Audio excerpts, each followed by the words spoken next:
एक ही लम्हे में एक घर के 2 चिराग बुझ गए।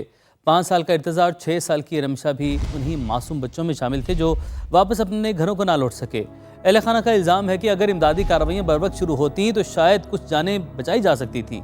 तफसीलात बता रहे हैं दानियाल उमर अपनी रिपोर्ट में। काहना के ट्यूशन सेंटर की छत गिरने से 5 साल का इर्तिजा और उसकी बड़ी बहन 6 साल की रिमशा भी मलबे तले दबकर जान की बाजी हार गए। दोनों बहन भाई सिर्फ 1 माह पहले ही ट्यूशन सेंटर में दाखिल हुए थे। मेरे बच्चे पहले छोटे थे, वो घर में ही पढ़ रहे थे और अभी रिसेंटली 1-1.5 महीने हुआ अभी वहाँ पे हमने दाखिल करवाए थे और कल फिर ये वाक़या हुआ। इर्तिजा के दादा का इल्जाम है कि रेस्क्यू टीमें ताखीर से पहुंची। अहले इलाका ने अपनी मदद आप के तहत बच्चों को मलबे से निकालने की कोशिश की। पोता मलबे के नीचे से मुसलसल आवाज देता रहा मगर भारी मलबा और महदूद वसाइल के बाइस वो जिंदा ना निकाल सके। मुझे देख के रोने लगा, कहता दादाबू मुझे निकालो। जब मैंने निकाला है तो वो फिर भी सांस थे उसके, वो बस हॉस्पिटल जाने तक वो भी दम तोड़ गया। गमजदा खानदान ने ये इल्जाम भी लगाया अस्पताल पहुंचने पर मुनासिब अमला मौजूद था और ना ही फौरी तिब्बी इमदाद के लिए स्ट्रेचर दस्तयाब थे। हॉस्पिटल में ना कोई कुछ भी नहीं वहाँ पे कर रहे, खुद हम अपनी मदद से अंदर लेके गए हैं, अपनी मदद से बाहर लेके आए हैं, तो वहाँ पे कोई चीज नहीं उन्होंने की। कहना का ये सानिहा एक इमारत गिरने का वाकया नहीं बल्कि ऐसे बेशुमार सवालात छोड़ गया है जिनके जवाब अब मुतासरा खानदान मांग रहे हैं। कैमरामैन सुहेल दानिश के साथ दानियाल उमर, समा, लाहौर। कहना में ट्यूशन सेंटर की छत गिरने का अफसोसनाक वाकया। अस्पताल की इमरजेंसी में सिर्फ एक डॉक्टर और एक नर्स मौजूद थे। अहले खाना अपनी मदद आप के तहत बच्चे का CPR करते रहे। CEO हेल्थ लाहौर के मुताबिक मुतादिद बच्चों की मौत दम घुटने से हुई। डॉक्टर आसिफ अरबाब का कहना है कि बच्चे मुर्दा हालत में अस्पताल लाए गए थे। इस पर मजीद बात करते हैं समा के नुमाइंदगान दानियाल उमर हमारे साथ मौजूद हैं, जहांगीर भी हमें ज्वाइन करेंगे। दानियाल, सबसे पहले आपकी जानिब बढ़ते हैं। आप बताइएगा आप अस्पताल की क्या सूरत हाल थी, उस हवाले से बताइएगा। और जो महकमा हेल्थ है वो कुछ और कह रहे हैं कि अस्पताल में बच्चे पहुंचे ही मुर्दा हालत में, जबकि जो लवाहिकीन हैं वो कह रहे हैं कि वहाँ पर अमला मौजूद नहीं था। रियलिटी क्या है, समा के नाज़रीन को बताइएगा।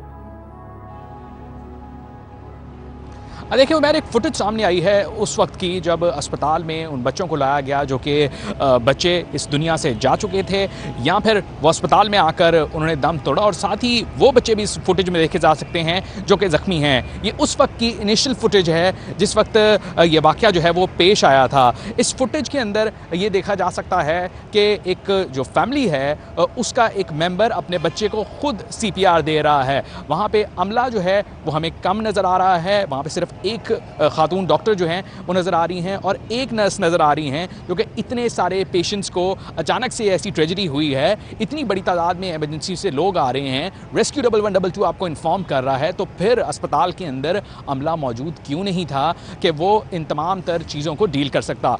इस के बरक्स तो जो हमारी बात हुई जब CEO health Lahore doctor Asif Arbab से, जो उनका ये मौक़िफ़ है कि ज़्यादातर जो बच्चे लाए गए थे अस्पताल के अंदर वो ऑलरेडी सफोकेटेड, उनकी डेथ हुई सफोकेशन की वजह से, और उनकी डेथ ज़ख्मों की वजह से नहीं हुई जिसको जो है वो ट्रीट किया जा सकता था। तो इस पर भी बहुत सारे सवाल अब खड़े हो रहे हैं कि अगर तो बच्चों को इतने ज़ख्म नहीं थे तो क्या मौके पे रेस्क्यू 1122 का अमला जो है अगर वो पहुंचा था तो उनकी एम्बुलेंसेस के अंदर ऑक्सीजन सिलेंडर्स मौजूद थे। ये सवाल भी उठता है, ये सवाल भी उठता है। दानियाल, साथ रहेगा, जहांगीर की जानिब बढ़ते हैं। जहांगीर, जो रेस्क्यू है वो बर वक्त नहीं पहुंची, इमदादी कार्रवाई बर वक्त शुरू नहीं की गई, लवाहिकीन ने ये इल्ज़ाम भी लगाया है।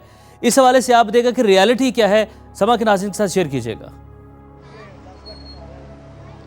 उमर, जाए वक़ुआ पर हमने कुछ मुतासरा ख़ानदानों से बात की, कोई जो यानी शाहिदीन थे उनसे बात की, तो उनका ये कहना था कि रेस्क्यू की टीम्स बर वक्त नहीं पहुंची। मोटर बाइक एम्बुलेंसेस ने रिस्पॉन्ड किया और उनके पास ऑक्सीजन साइलेंडर्स नहीं थे। अगर उनके पास ऑक्सीजन साइलेंडर्स होते तो बच्चों को फौरी तौर पर जाए वक़ुआ पर ही तिब्बी इमदाद दे दी जाती, उनकी ऑक्सीजन जो है वो बहाल हो जाती, तो शायद जानी नुकसान इस कदर ना होता। इस हवाले से जब हमने रेस्क्यू हुकाम से बात की तो उनका यह कहना था कि 4:42 और 35 सेकंड पर रेस्क्यू को इस वाक़े की, इस अफसोसनाक हादसे की कॉल मौसूल हुई और 7 मिनट के अंदर अंदर रेस्क्यू की टीम्स ने यहाँ पर रिस्पॉन्ड किया। रेस्क्यू का ये कहना है कि इस वाक़े में हलाकतों की तादाद ज़्यादा होने की वजह या बच्चों की अमवात की जो बड़ी वजह है वो ये है कि कार्डियोवास्कुलर एक्सीडेंट और यानी उनका सांस बंद हो गया, दिल की धड़कन बंद हो गई।